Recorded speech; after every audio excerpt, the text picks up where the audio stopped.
Welcome viewer, this video tutorial describes, fix a driver cannot load on this device ene.sys error in Windows 11, 10. Open File Explorer. Click three dots, click Options. Check Show Hidden Files, Folders, and Drives, uncheck Hide Protected Operating System Files.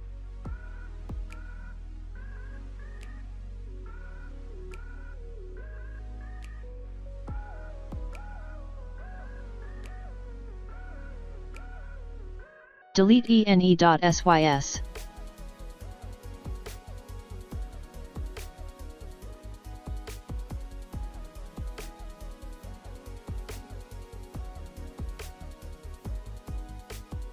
I hope this tutorial helps to you.